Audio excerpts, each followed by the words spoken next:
Короче, тест номер 2.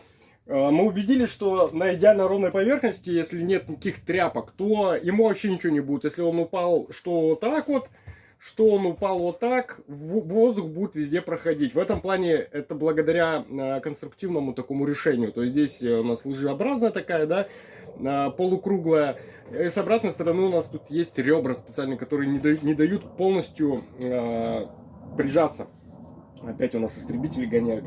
Но я, короче, сейчас создам такие условия. В общем, пока жена не видит, я стырил с кухни новые полотенчики, которые никогда не эксплуатируются, не используются, но они лежат, они новые, их нельзя трогать вообще никогда. Я думаю, у всех такая дома проблема есть. Нет полотенца, вот новые лежат, их трогать нельзя.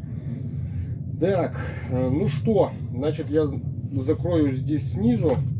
Так, более, наверное, плотненьким вот этим. Вот так вот как-нибудь закрою снизу. Вот примерно так. Можно даже... Ну да, хватит, я думаю. О. И закрою сверху. Вот так, оп. Так вот, оп. Красивенько так все. Ну что, погнали. Так, сперва без полотенца. Хотя нет, смысла нет вообще никакого. Короче, вот создали мы условия, что типа перегрев.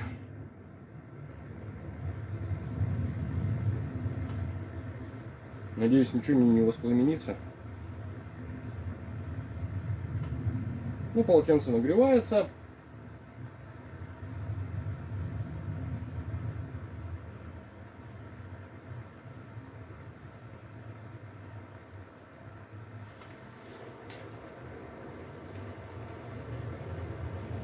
Ему вообще просто пофигу. Вот, короче, 38 градусов выдает и все.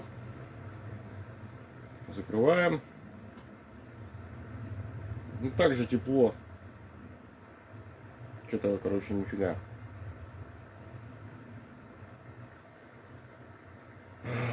Что ж с тобой сделать-то, а?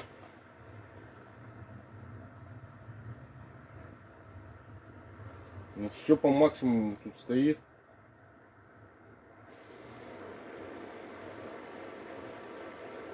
Он просто температуру скидывает вот с максимального режима где-то до 35 градусов. То есть не 62, да, или сколько у нас, 64, а до 35 примерно скидывает.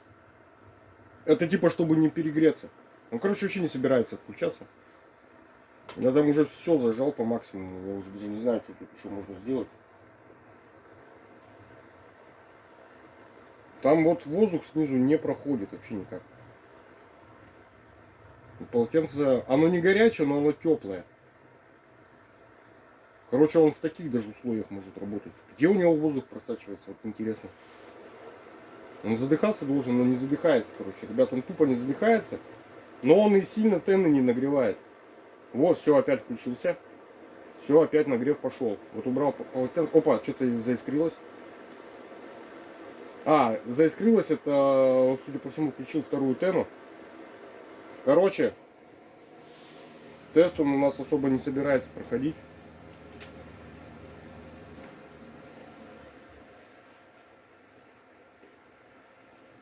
Вот звук есть, отключение. Отключает тену временно. Да, холодненький воздух идет. О.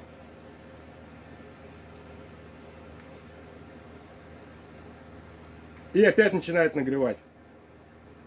Ну, я, кстати, в первый раз такую штуку, плюшку вижу. Помните, я, короче, балу тестировал как-то. Ветродуйку. Короче, у него, если отключается тен, то он очень долго не будет включаться. То есть где-то до получаса надо подождать, когда он остынет. И потом заново включать, чтобы он функцию нагрева. У этой фишки, у этого, точнее, ветродуя, короче, немножко по-другому реализовано. Он отключает временно тен. И вот как только полотенце мы убираем, он опять начинает его включать. То есть он понимает, что воздух пошел холодный, что мы полотенце убрали.